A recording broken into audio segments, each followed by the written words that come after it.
Alô, Flávia, Clarinha, Ana Cláudia. O mar chegou. Que nossa mãe Iemanjá nos abençoe. Nanã também. Que as águas nos adocem, nos lavem, para nosso ori ficar limpinho.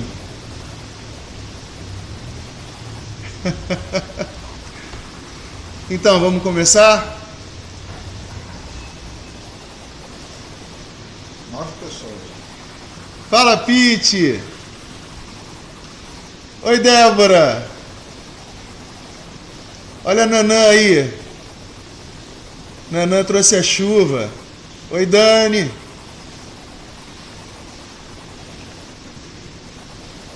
Saravá, meus irmãos.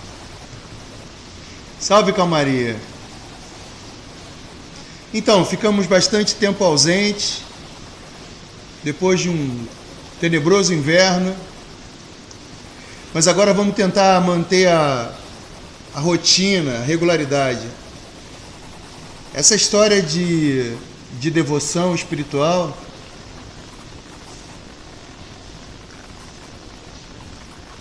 às vezes nos testa, né? A gente não sabe, às vezes, esquece o propósito das coisas. Oi, Rita! Bom, então vamos firmes e fortes aqui continuar o livro dos Espíritos, tentando trazer essa experiência, esse conhecimento kardecista, para tentar entender a realidade dos Espíritos e tentar entender e dominar um pouco mais a nossa realidade espiritual, que é de uma casa de Umbanda. Bom, quem está por aí, mas não nos conhece, nós somos uma casa de Umbanda, e como a Umbanda é uma religião muito acolhedora, a gente pode beber em muitas fontes. Sejam bem-vindos também, mas não esperem grandes coisas, é só uma reflexão, nós não somos especialistas, mas estamos juntos aqui estudando. Vamos lá? Bom, vou voltar ao livro, porque eu acho que a gente tem que seguir essa rota do livro como apoio. Mas a gente faz as nossas paradinhas e as nossas inserções. Beleza? Não era isso, mas vai agora. Tcharam! Bom. Jorge, olha aqui, pessoal.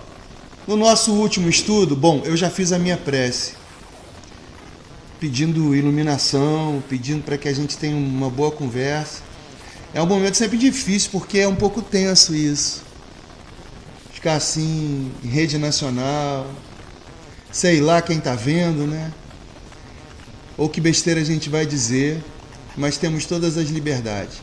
Desculpem se o tom assim é um pouco formal, mas é difícil. Eu estou exercitando para entender que vocês estão aí do outro lado. Tá? Então, dá um joinha aí.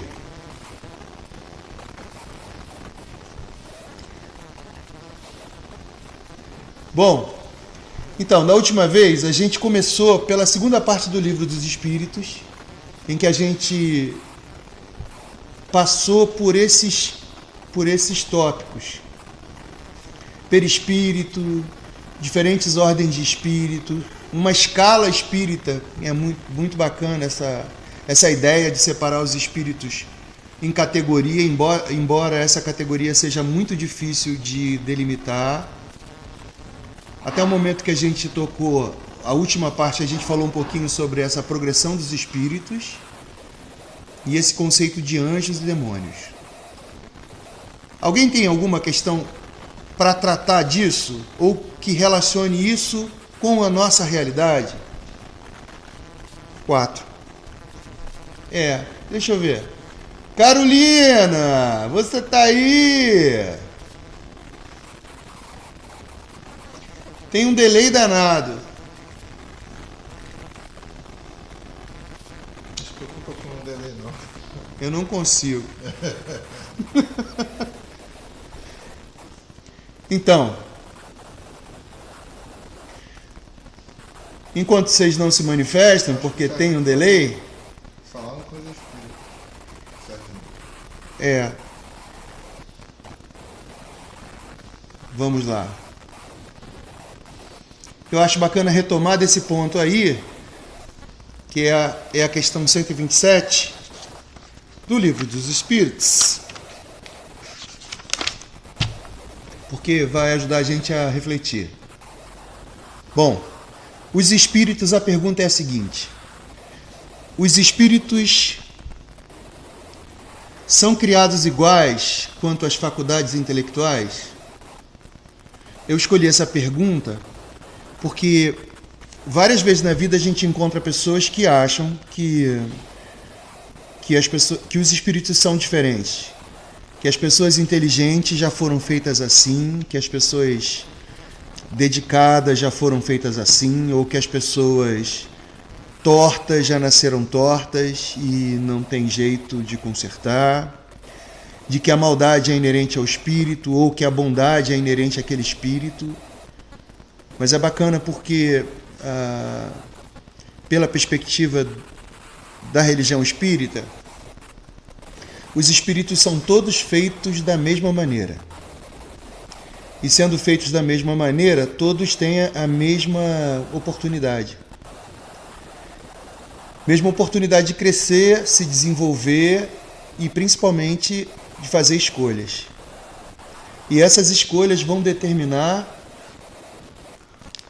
uma compleição espiritual, uma musculatura espiritual que vai refletir na compleição física.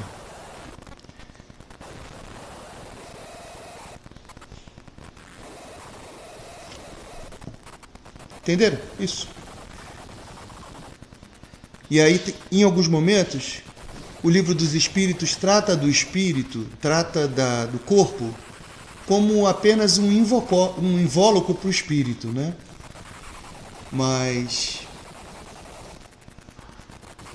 eu quero acreditar, por todas as coisas que eu já, inclusive pela própria doutrina espírita, para que a gente não faça um entendimento errado disso, é de que o nosso corpo, esse aqui, cheinho, ossos largos, com problemas de coluna, sustentação, talvez porque carregue peso demais ou porque seja totalmente imprevidente, ou que julgue demais a minha própria capacidade de carregar peso, com questões nas pernas que também dizem respeito a, de novo, essa sustentação, a capacidade de tocar o chão. Não foi o corpo que determinou o meu espírito, embora o corpo possa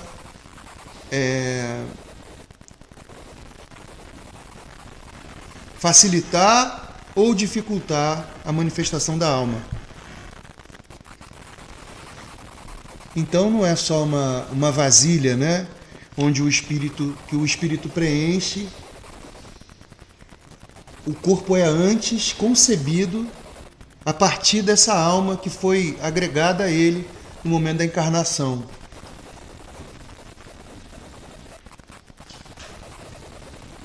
Então tudo que a gente carrega, nossa beleza, a nossa harmonia física, a nossa predisposição a determinadas doenças, se originaram desse espírito que vem ralando na Terra, né? Pergunta aqui, Mário Novati. Da Fagazana. Que é... Tá. Escolha igual livre-arbítrio igual dispositivo de evolução? Se for adequada, né? Como é que a escolha com certeza é o livre-arbítrio. Mas saber se a escolha é adequada, porque a escolha é o que é possível para a gente no momento do entendimento que a gente está sobre as coisas. E por isso também vai aí uma coisa que eu escuto muito da vovó, né? Perdoa essa criança. Acho que a gente já até falou disso da outra vez. Porque aquilo que a gente faz é o que a gente pode fazer no momento. Mas isso não significa que a gente não deva querer mais, querer crescer, querer ver as coisas mais amplas. Vamos à resposta aqui deles, hein? A resposta do livro do Espírito da Verdade é: são criados iguais, porém não sabendo de onde vêm, preciso é que o livre-arbítrio siga seu curso. Eles progridem mais ou menos rapidamente em inteligência como em moralidade. Os espíritos que desde o princípio seguem o caminho do bem, nem por isso são espíritos perfeitos. Não têm, é certo, maus pendores, mas precisam adquirir a experiência e os conhecimentos indispensáveis para alcançar a perfeição. Podemos compará-los a crianças que, seja qual for a bondade de seus instintos naturais, necessitam de se desenvolver e esclarecer e que não passam sem transição da infância à madureza. E é bacana, tem que tomar cuidado com o conceito de infância, né? Porque parece que o que ele está dizendo é que a vida adulta ela é mais evoluída do que a vida infantil. Que toda criança vai chegar à vida madura e nessa vida madura vai ter mais capacidade de entendimento que uma criança. Mas já, daqui a pouquinho ele fala em outro momento, a gente pode conversar um pouco mais disso, sobre a questão do espírito na criança. Quem é a criança? E aí é bacana também a gente pensar nesses hereis, né? Nos hereis que acompanham o trabalho de Umbanda. Deixa eu acabar de ler a pergunta. Tem que seguir.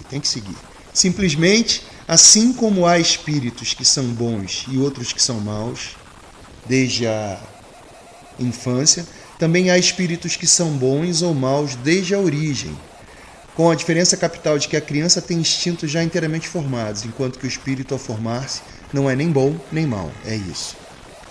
Tem todas as tendências e toma uma ou outra direção por efeito do seu livre-arbítrio.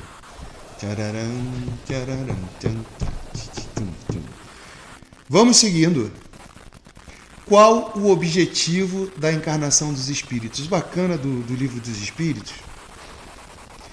Eu trabalho com educação, pedagogia, é muito bacana porque ele é muito didático. Ele vai lá desde a coisa mais simples para a gente, a partir do simples, construir o complexo. E lendo assim apressadamente, fica parecendo às vezes muito ingênuo, sabe? Algumas colocações. Mas eu acho bastante didático, bastante pedagógico. Então, qual é o objetivo da encarnação dos espíritos? Vamos lá, o que vocês acham? Concordamos ou não com o livro, com o Espírito da Verdade? Por que será que a gente está aqui?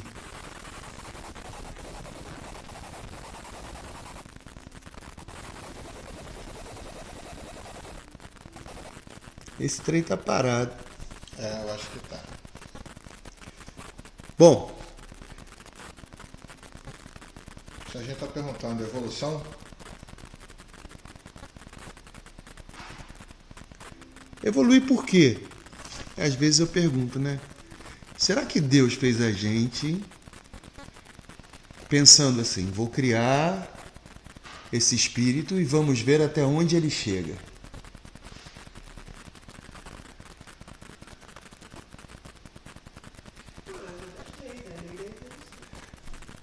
Ou será que a gente...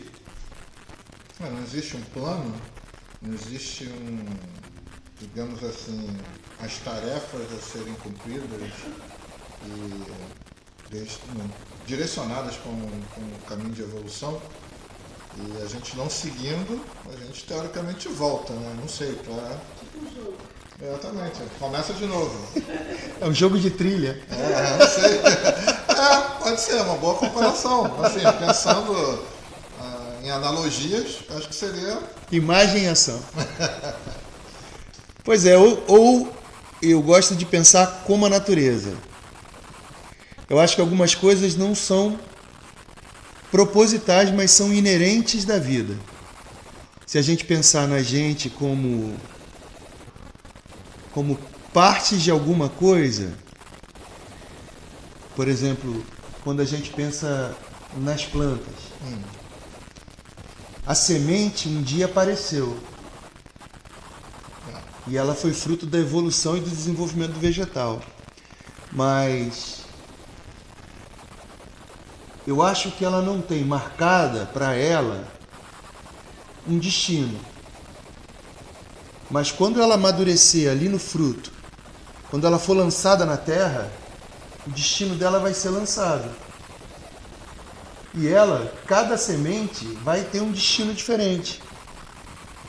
Porque ia ser muito injusto, né? Se a gente fosse criado em igual condição, mas se a gente tivesse vidas e destinos completamente diferentes. Mas seria um nível, por exemplo, o limite de um vegetal está até fisicamente definido.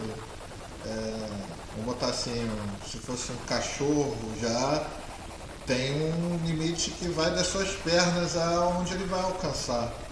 Entendeu? Mas o karma do vegetal, quer dizer, o propósito de vida dele, é viver. Então cada semente, quando madurar e cair, uma vai ser carregada pela correnteza, outra vai ficar entre as pedras, outra vai ser comida por um passarinho, vai passar pelo trato digestório, vai cair em cima de uma montanha. Então, cada uma vai ter um destino diferente. Mas cada uma vai cumprir bem ou mal seu destino, aprendendo bem ou mal a se relacionar com a vida, entendeu? Para mim fica mais fácil entender dessa maneira. Então, não me interessa para Deus muito o que vai ser feito de cada semente, com todo o perdão dessa palavra. Mas o oferecimento da vida já é o grande presente que ele tem para dar. E à medida que a gente for conseguindo viver e aproveitar da vida o melhor que ela tem para dar, a gente vai atingindo níveis de consciência cada vez maiores, até a gente não precisar mais de um corpo para encarnar.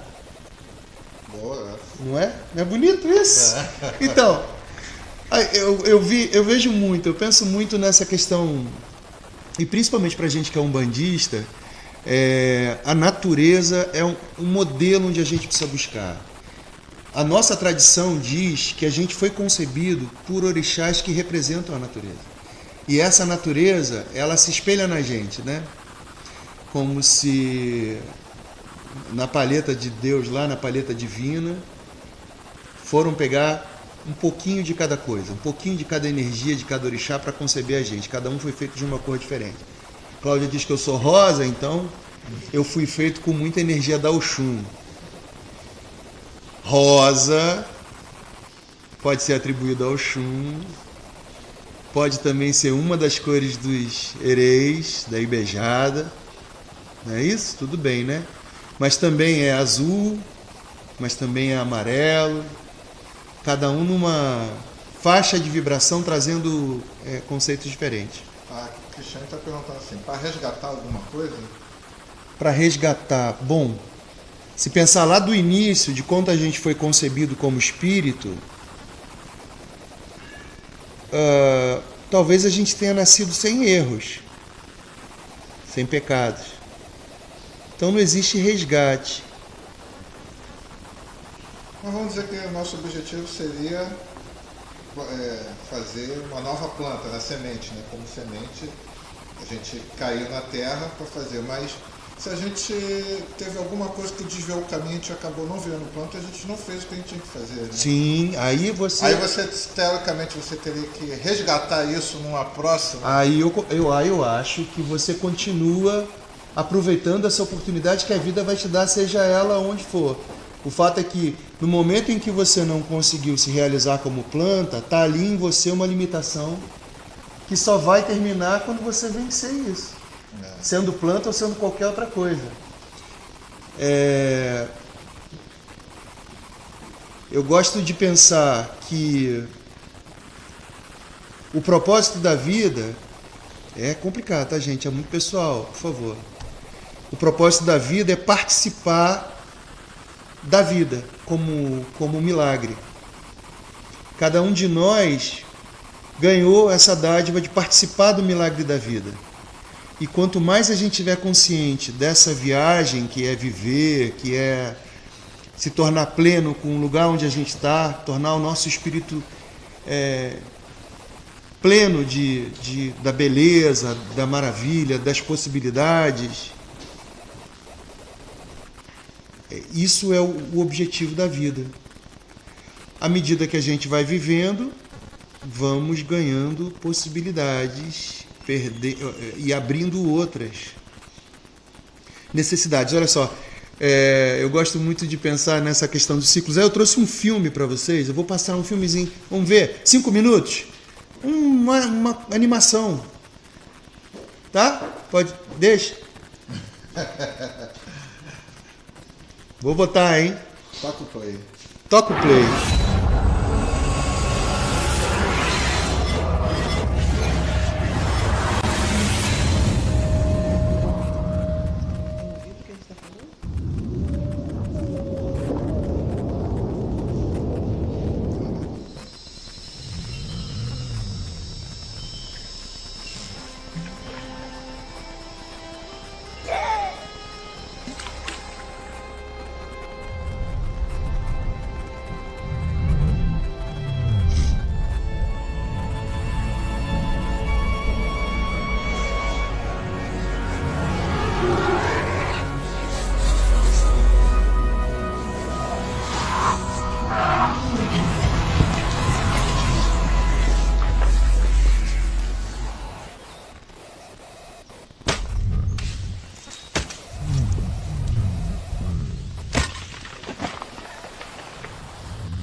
Foi.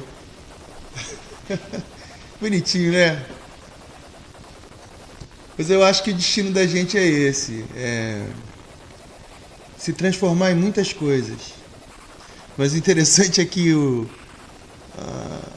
a rocha, ela estava sempre querendo dormir. Eu fiquei até pensando que isso fazia parte do nosso.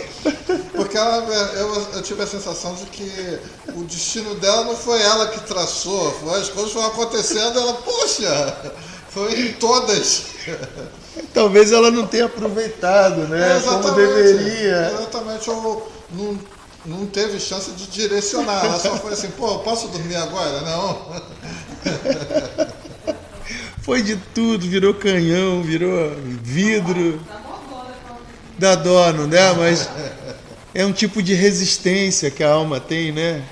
De aceitar destino, né? Tá ali endurecido, mas eu gosto de pensar na gente assim. A gente está nesse processo de transformação e talvez seja isso, entrar e estar consciente fazer parte dessa maravilha que é a vida. Falando aqui, me faz lembrar do mito de Iku. Acho que é Iku. De Iku da morte? Um dos mitos. Não sei de qual que você está falando. Mas seria legal a gente também poder trazer, né, visitantes. E aí, bom, a resposta do Livro dos Espíritos, que é bastante interessante, olha, porque fala um pouquinho disso que eu falei inspirado nisso. Deus lhe impõe a encarnação com o fim de fazê-lo chegar à perfeição. Para chegar à perfeição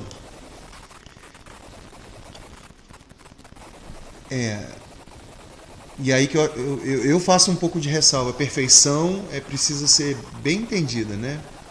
A encarnação é para a gente chegar à perfeição do gozo, da vida e da perfeita integração com a divindade, com todos os orixás. Realizar Deus em nós seria a perfeição. Para uns, esse trabalho, esse caminho de burilação, como um seixo no rio, né? É expiação. Outras pessoas chamam isso de missão. Missão dada, missão cumprida. A vida as oportunidades que aparecem na vida, elas não devem ser tratadas como uma obrigação, mas sim como uma escolha. Não, antigamente se dizia para as pessoas que eram médiums que elas são obrigadas a assumir a mediunidade. Porque senão elas enlouqueciam ou porque a vida dava errado. E eu não acredito que uma pessoa que se torne um médium por obrigação possa viver isso de maneira plena. Como essa rocha que o tempo todo estava querendo dormir, embora estivesse passando por transformações intensas e a história acontecendo em volta dela, e ela queria dormir, assim, ela meio que não queria ser as coisas. Eu não entendo como um médium pode fazer bem o que ele veio fazer, que é ampliar sua própria consciência. E a segunda coisa é essa de fazer parte da vida, que o Espírito da Verdade fala depois, né? Quer ver? Continuando a resposta. Visa ainda outro fim, encarnação. É de pôr o Espírito em condições de suportar a parte que lhe toca na obra da criação, que é o texto do Pai Antônio, não é? Quando a gente aproveita o nosso tempo, quer dizer, Deus está apostando na gente porque deu essa oportunidade, mas essa criação tem a ver com o fato da gente ser chamado para a criação, né? Você é uma partícula da criação, você faz parte. Quando você se realiza ali, quando você vai se ajeitando, você vai servindo também de instrumento para melhorar a vida de todo mundo. Então você está empenhado na evolução, na coevolução. Da gente manter no nosso caminho aquilo que deve, né? Preceito de viver bem, de viver em paz. E é por isso que a gente é espiritualista, não é por obrigação, mas é uma decisão de não ficar que nem uma pedrinha daquela, né? O tempo todo reclamando da vida que está tendo, de como está sendo conduzido, mas uma escolha para evoluir, uma escolha para a gente fazer parte dessa criação que é linda, que é maravilhosa. A pedra ficou figurativa, mas não seria o melhor exemplo para uma pessoa ser que nem uma pedra, sim, né? Sim. Exatamente, ficou figurativo na pessoa que deixa, né? Ser tomado pelas coisas e não aproveitar, né? Eu pensei em mim mesmo, sabe? Que Xangô, filho de Xangô, é dureza. Então, é assim que, concorrendo para a obra geral, ele próprio se adianta, fazendo parte de alguma coisa maior, tomando a iniciativa de se juntar à criação, ele próprio se adianta. A ação dos seres corpóreos é necessária à marcha do universo. Deus, porém, na sua sabedoria, quis que nessa mesma ação eles encontrassem o meio de progredir e de se aproximar dele. Desse modo, por uma admirável lei da providência, tudo que eu não consigo ler porque tinha a minha imagem ali. Cadê onde está? Tudo se encadeia. Tudo é solidário na natureza. É muito lindo esse texto. Muito lindo. A gente pode até, à primeira vista, assim, pensar nele de maneira preconceituosa, mas é muito lindo esse texto. Muito linda essa resposta. Própria de espíritos bem evoluídos. Bom, vamos seguir. E aí, tudo certo? Estão acompanhando? Então, voltando aqui àquela questão que eu estava falando sobre a escolha da religião. Então, até respondendo mesmo, a gente precisa mesmo,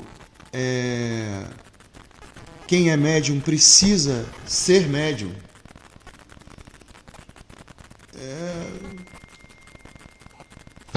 Sei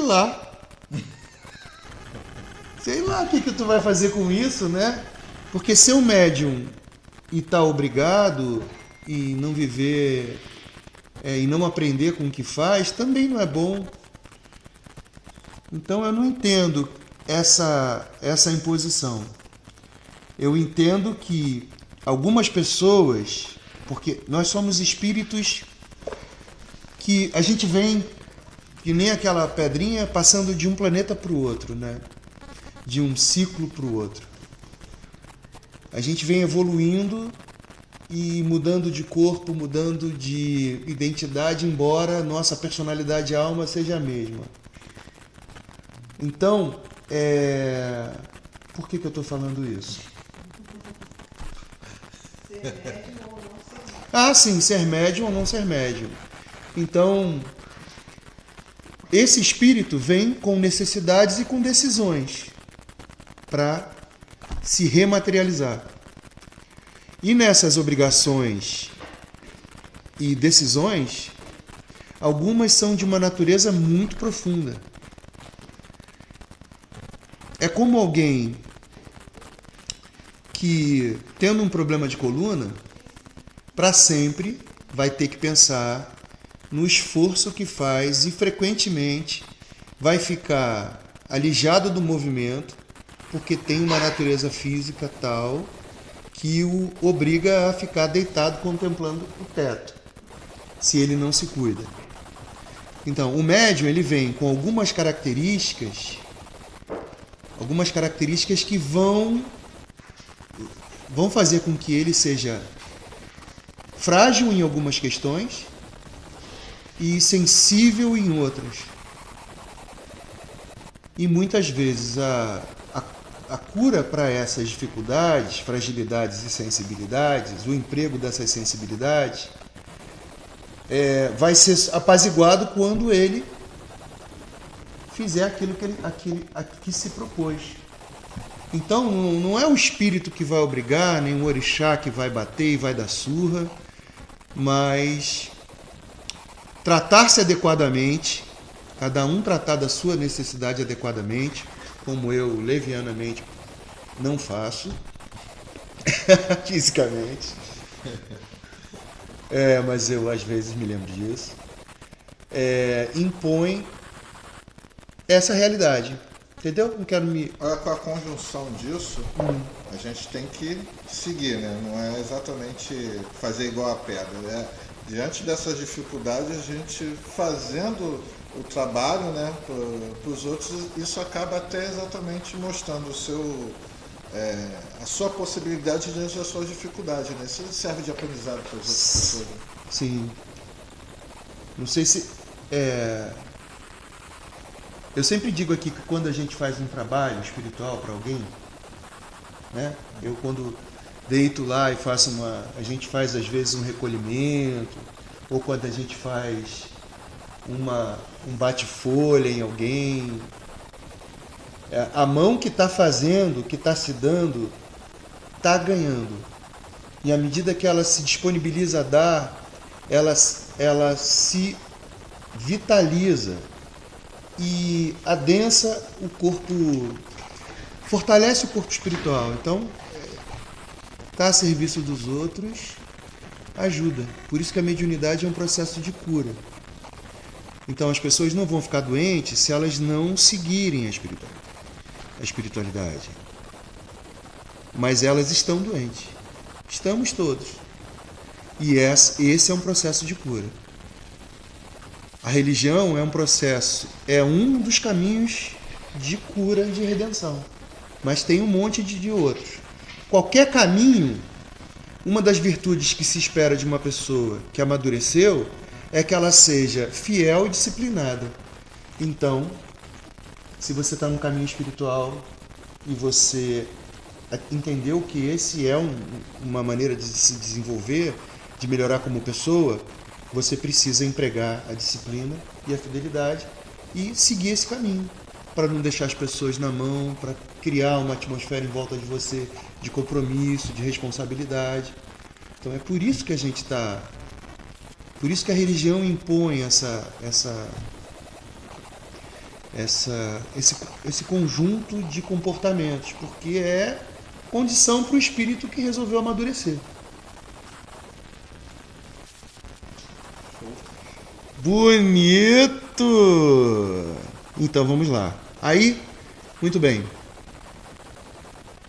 Uma outra pergunta. Tem necessidade de encarnação os espíritos que desde o princípio seguiram o caminho do bem?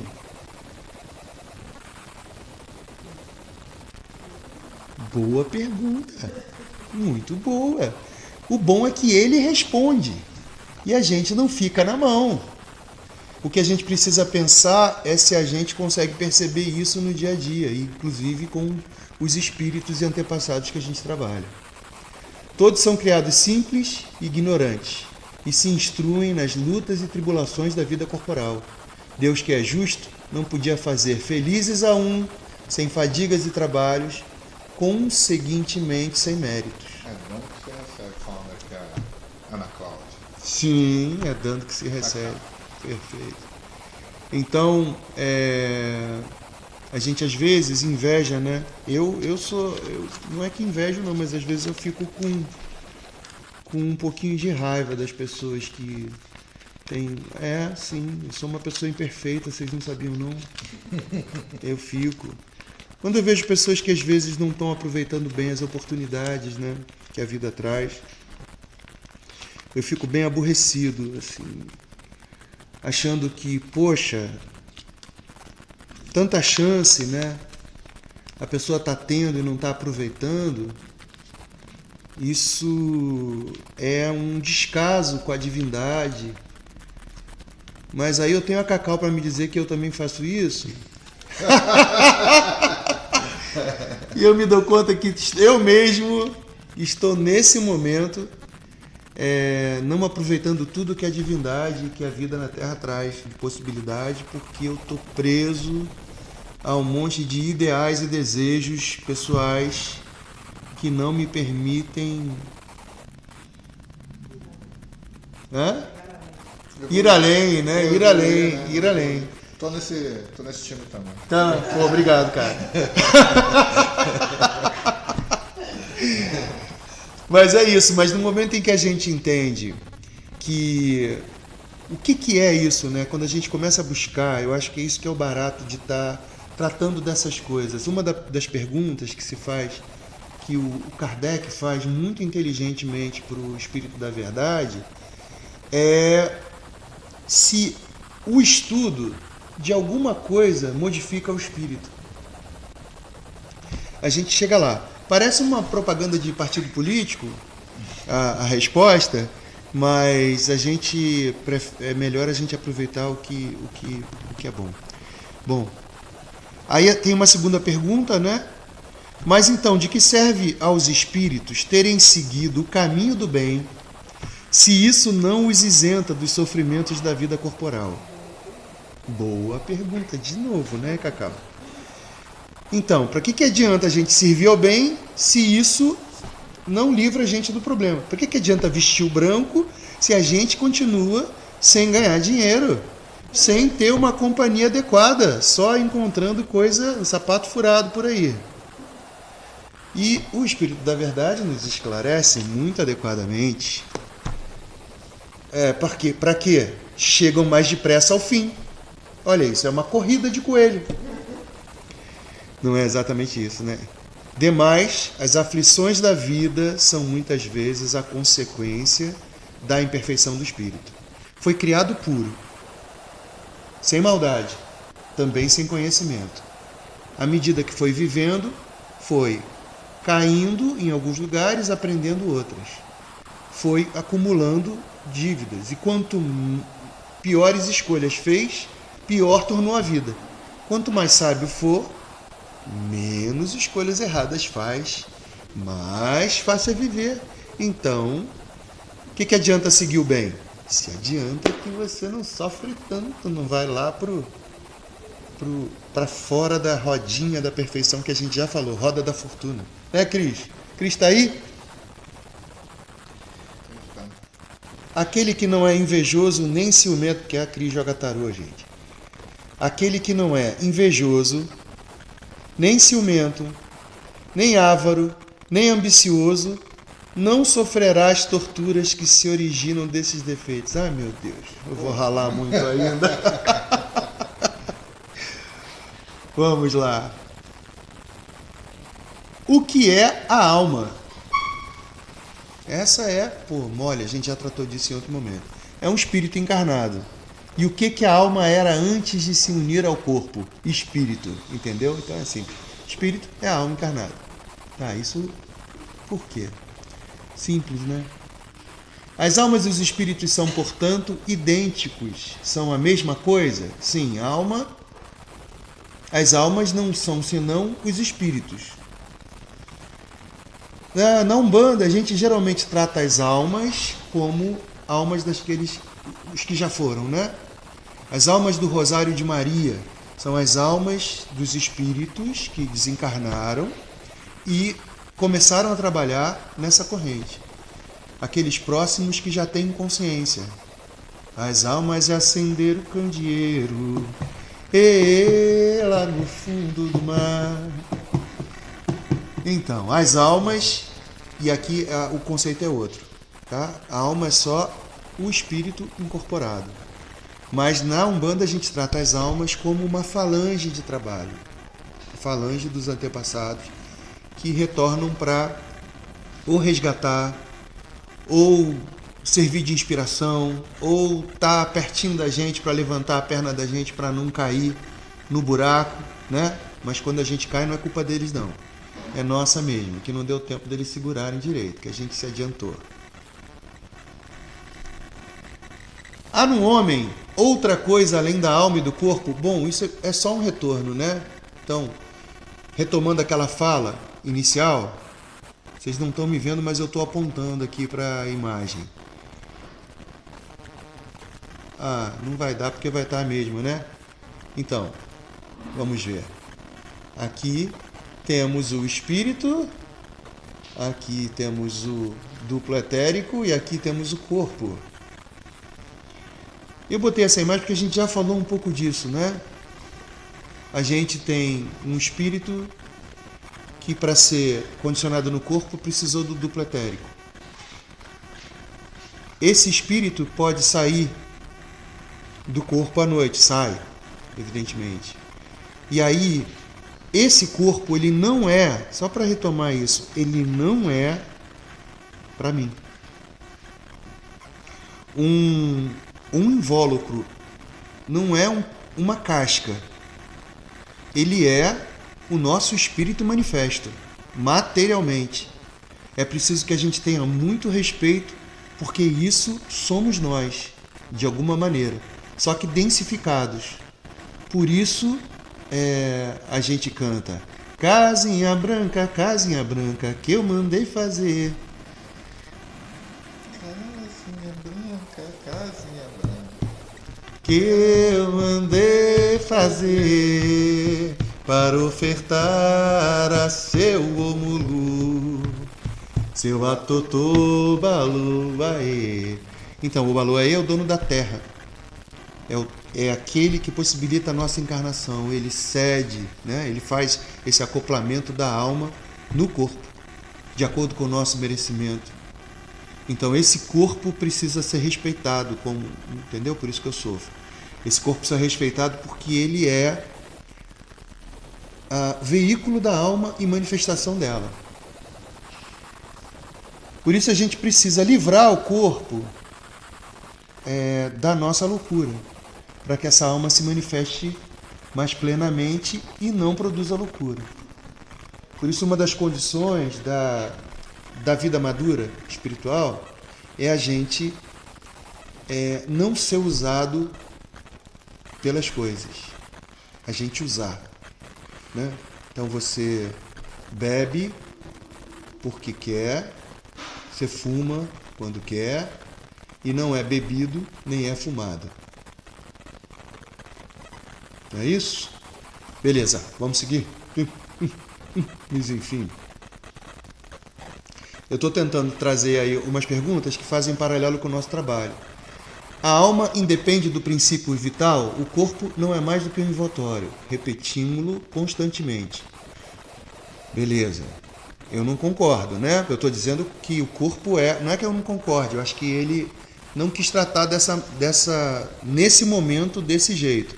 Porque em outros momentos a doutrina espírita fala disso. Mas, aqui, pode o corpo existir sem alma? Pode. Olha que loucura. Pode o corpo existir sem a alma? Pode. Entretanto, desde que cessa a vida do corpo, a alma o abandona. Então, existe nesse livro Legião, do Robson Pinheiro, e em alguns outros livros espíritas, se fala da manipulação desse duplo etérico, que é esse corpo semimaterial que liga a nossa alma ao nosso espírito. No momento do desencarne, do desenlace, esses corpos se separam, né? O corpo físico e o corpo espiritual. Dependendo da forma que você desencarnou, o duplo etérico ele tem um tempo para ser decomposto. Existem espíritos, relato nesses livros, existem um conjunto de espíritos que adquiriu uma determinada consciência maligna e ciência maligna no mundo astral, que eles muitas vezes conseguem se valer desse duplo etérico para utilizarem a energia presente neles, para se manifestarem em algumas casas, se manifestarem em alguns trabalhos, se manifestarem no sonho de algumas pessoas. Olha que loucura. Bom, isso também não é muito importante para a gente, mas existe na Umbanda uma falange, que é esse outro desenho que eu botei aqui, é para relatar. Existe uma falange de trabalhadores que vivem, quer dizer, que trabalham, a região de trabalho deles é a Calunga. Lembra? Calunga, né? Exu da Calunga, Exu do cemitério. Esse grupo de entidades que podem estar ligados ao Baluaê e podem estar ligados a Inhaçã, fora e dentro da Calunga pequena, esses guardiões, eles trabalham preservando o momento do desenlace, porque muitos espíritos, muita gente que desencarna, permanece durante muito tempo ali. E essa energia deletéria, essa energia que vai se decompondo do duplo etérico, para não ser manipulada por esses espíritos. Então, quando vocês ouvirem falar em, né, o povo lá da Calunga, a gente está falando desse povo que trabalha nesse momento do desencarne, nesse momento em que o espírito deixa o corpo, e que também que fazem esse trabalho de defesa e de acompanhamento do nosso desenlace. Depois a gente dá um pulo enorme, porque existem várias questões, quer ver? Deixa eu ir lá. 136. Passou. Olha nós aí. Jorge, bota um pontinho aí, por enquanto. Canta um pontinho aí. Bola de boca cheia, cheia de biscoito. Então. Não é a questão 136. A gente estava aqui na 136, desculpa aí, pessoal. Bom, 136. Aí vem outras perguntas que eu acho que vocês podem ler, mas não tem assim grandes questões, né? Como seria o corpo se não tivesse alma? Seria uma simples massa de carne? E são essas perguntas bem didáticas que não cabe a gente ficar comentando. Aí eu dei um pulo para essa outra pergunta aqui, 142. Mas tem textos interessantes. Eu sugeriria que vocês pudessem ler. Dever de casa. Mas na 142...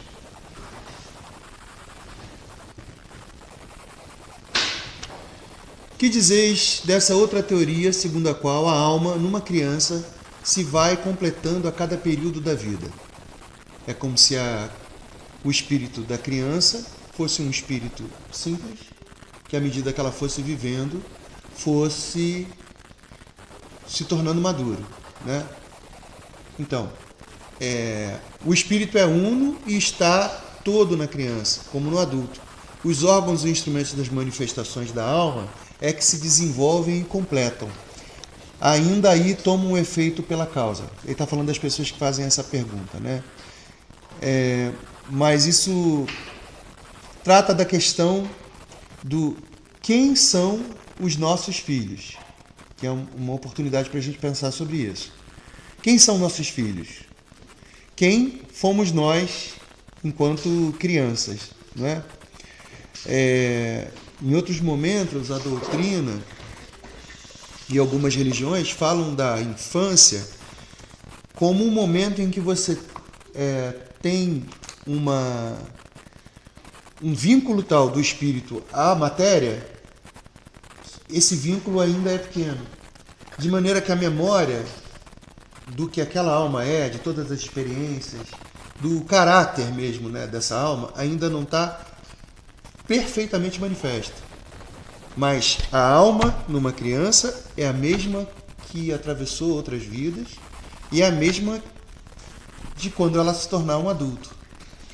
Mas a memória que ela tem de quem ela é que é diferente. Porque a memória ainda é muito incipiente, a memória ainda está sendo reconstruída do que ela é. Então, a infância é um período em que a criança ela está mais apta a sugestões. Então, a infância é o momento da vida em que o espírito pode ser mais facilmente reprogramado. É mais flexível, aceita melhor esse vínculo de parentesco e a influência que os adultos têm na sua vida. E aí é um momento super importante, pensando por esse ponto de vista, é que as inclinações que as pessoas têm, né, que as crianças têm, principalmente até os 7 anos de idade, por isso a gente fala sempre, né, que até 7 anos de idade, o anjo de guarda de uma criança é a mãe e o pai que alimentam. Porque eles rezam sobre essa criança. A influência deles, a influência energética, inclusive, dos pais sobre as crianças é muito grande. Mas nesse momento que as características estão começando a apontar, quando você vê comportamentos que insinuam perturbações futuras, mas talvez não sejam futuras, porque já estão presentes, são presentes na alma e que podem se manifestar. E a infância, essa passagem da infância é o momento em que a gente pode tentar desviar a atenção para outras coisas. E a geração dos nossos filhos, eu acho que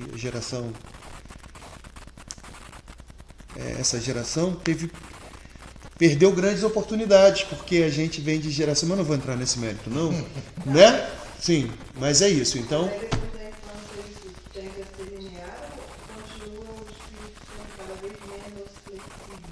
Então, quando a gente tá jovenzinho, a gente tira a carteira com 18 anos, porque o nosso reflexo está tão pronto, a coordenação motora, a rapidez no pensamento, né? O HD não está sobrecarregado, então você aprende com muita facilidade. À medida que você vai envelhecendo, vai diminuindo a capacidade de aprendizado. Então, à medida que o mundo vai se endurecendo, né, para uma criança, uma cadeira é um cavalo, uma carroça, uma bicicleta, uma nave espacial. E à medida que ela vai crescendo, a gente vai dizendo, né? Não, isso é uma cadeira feita para sentar, não pode sentar desse jeito, isso é só cadeira. A gente vai limitando o mundo, vai dizendo, o mundo é isso. Ó, o mundo é esse. E quando a gente vai já se tornando uma pessoa madura, às vezes não existe possibilidade do mundo ser outra coisa, inclusive a gente, né? Então fica muito mais difícil mudar. Então essa maciez, essa coisa tenra do cérebro, da possibilidade de crescimento, está na infância, justamente para que o espírito possa... Isso é da alma do espírito. Por que eu estou perguntando isso? Porque em alguns casos a gente vê essa ideia invertida. Às vezes uma criança tem dificuldade e às vezes uma pessoa adulta, onde a gente teoricamente pararia de aprender, está aprendendo, reaprendendo, claro, bem melhor. Então não sei se isso está aplicado de uma maneira generalizada, entendo, mas assim, sim, não é todos os casos. Não, claro que não. É mais difícil você começar do zero. Por exemplo, você não sabe nada de piano e vai começar a aprender teoria musical e o domínio do teclado com 50 anos de idade. É bem mais difícil. É bem mais difícil. Mas aí você está falando de coisas que a gente já vem desenvolvendo ao longo da vida e às vezes, uma oportunidade, a ficha cai. Tem um momento de maturação e aí as fichas vão caindo, isso é outra coisa, né? Mas a gente precisa aproveitar, nessa concepção espírita, a infância foi feita para isso. Aí vem a questão dos hereis. Quem são os hereis? Porque os hereis são espíritos que se manifestam como criança. Mas quando você desencarna, logo que você desencarna, e tem outras perguntas que vou falar disso, mas eu já vou adiantando, depois a gente passa a batida. Quando você desencarna, aos poucos, e dependendo da maneira como você desencarna, teu espírito vai ganhando de novo a consciência de tudo que te aconteceu, do teu passado, inclusive de outras vidas, né? Alguns espíritos que têm bastante domínio de si escolhem uma aparência no astral. Então, principalmente essa aparência que ele tem mais afinidade. Alguns continuam na aparência que tinham, ou de outras vidas, nessa vida, nessa última vida, mas alguns podem modificar para uma outra encarnação em que foi mais significativa para eles. Os espíritos que se manifestam aqui na casa de Umbanda podem mudar a sua configuração de acordo com a necessidade. Então, um preto velho pode não ser um preto velho. Um caboclo, que a gente vê como caboclo, na verdade pode ser um alemão, né? Na outra vida, porque na verdade os espíritos não têm forma definida. A forma é dada pela experiência e pela mente. E a mente se carrega com o que vive, com as experiências que vive. Então, os hereis tem duas coisas que eles podem ser. Então, se uma alma é um guia, se um espírito se torna um guia, ele atingiu determinado nível de desenvolvimento espiritual. Então, ele tem domínio sobre a sua aparência, a sua manifestação. E vai usar a sua manifestação para tentar produzir o melhor efeito no lugar onde ele vai servir, né? Na pátria onde ele foi chamado para servir.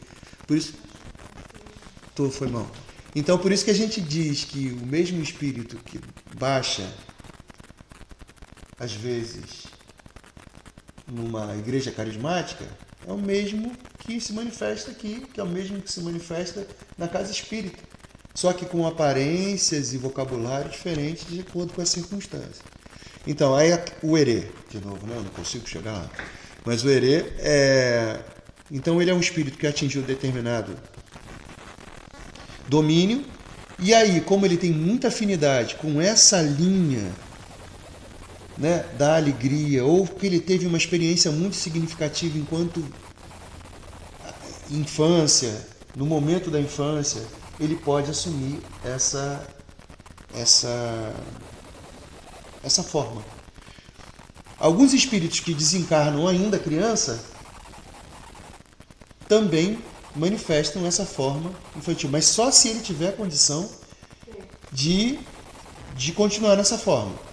Ou se o espírito for um espírito impuro, um espírito que ainda não atingiu o nível de desenvolvimento e continua na sua forma anterior, dando serviço como um herê. Mas na verdade não é. É um espírito desencarnado. E como diz no Candomblé, é um egum. Que se faz parecer por herê, mas não é o herê. Se acha um herê. Se acha criança, porque ele desencarnou como criança e não conseguiu se desfazer ainda e atingir, desenvolver, despertar a memória dele do que ele era na verdade, entendeu? Então, é preciso a gente ter cuidado também para diferenciar na casa de Umbanda o que é o herê e o que é o egum, que é muito possível que a gente confunda uma coisa com a outra.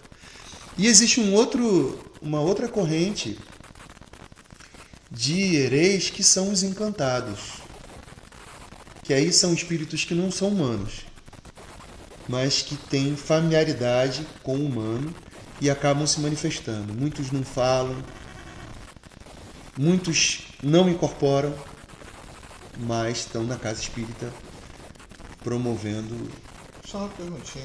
zoeira. Erê e Exu Mirim são diferentes. São diferentes. São diferentes. Bem diferentes. Tem uma coisa muito parecida entre o orixá Ibeji e Exu. Muito, muito parecido. E em alguns momentos esses dois orixás, que são orixás muito simples, né? Exu é um e Ibeji é dois. Eles até numericamente eles estão assim, um do lado do outro. Mas mais tarde a gente pode falar sobre isso. Vocês gostam de Exu, né? É o Jorge. Eu adoro Exu Mirim. Adoro. Inclusive, uma coisa que se diz de Exu Mirim é de que Exu Mirim só se manifesta em médiuns muito comprometidos. Você procura, você vai conseguir perceber isso. Em muitos livros, na internet, né? Com todo cuidado.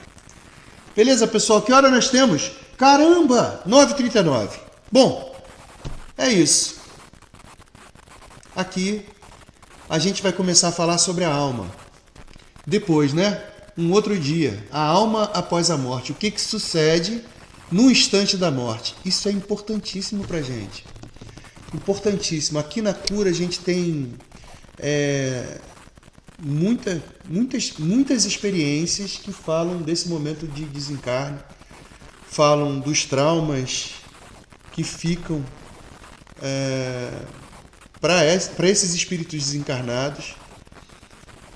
A gente tem contato às vezes com traumas de pessoas encarnadas que se revelam em vida por conta desse momento da morte. Então é uma coisa muito importante a gente poder falar disso. A gente tem muito desespero, né, desse momento da morte, do desligamento. É claro que é para ter, né? Se é para fazer parte da vida. Mas um outro dia a gente conversa sobre isso, para a gente ser fiel aqui ao nosso horário. A gente já passou um pouquinho, desculpa. É que eu não estava olhando o reloginho aqui pequenininho. Beleza? O Jorge vai cantar um ponto agora para a gente terminar. É o Serginho, chama o Serginho. Pete, puxa aí. Puxa aí. A Cacau quer saber se a Raquel já comeu a pipoca toda. E aí, meu povo? Alguém tem alguma pergunta, alguma colocação? Essa maneira que a gente está conduzindo Ah, sim. Agora que chegou aqui, Mariana, você está explicando.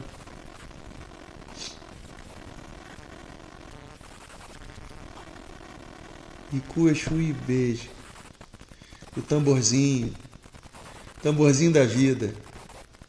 Entendi o seu ponto de vista. A alegria que mantém, né? Que faz a gente se afastar da morte.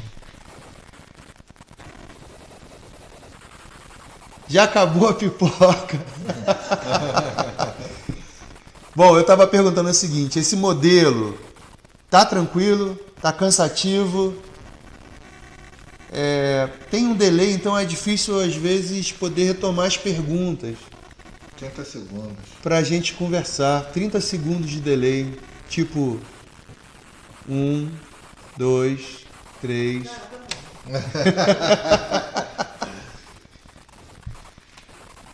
Oi, Carol! Como estás? Falo muito espanhol. Traga um pouco de neve para mim.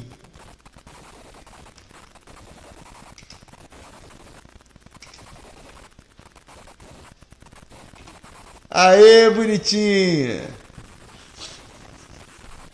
Mas gostou da camisa personalizada. Que coisa, hein? Que isso, rapaz?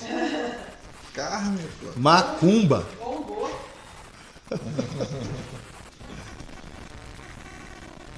E aí?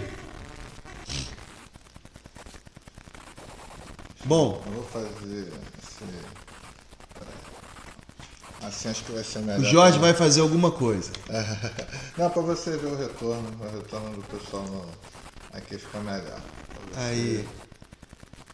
Apesar do pessoal tá vendo. Não tá vendo isso, pessoal. Só tá vendo. Tá assim, ó. Mas não tá atualizando ali. Mas tá beleza, pode falar com o povo aí que. Então, pessoal, a gente está esperando esse delay todo.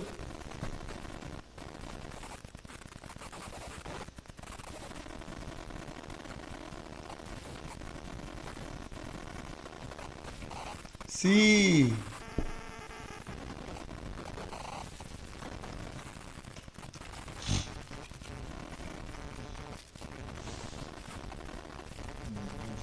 Calma que eu tenho que estar aqui. Você tem que estar onde?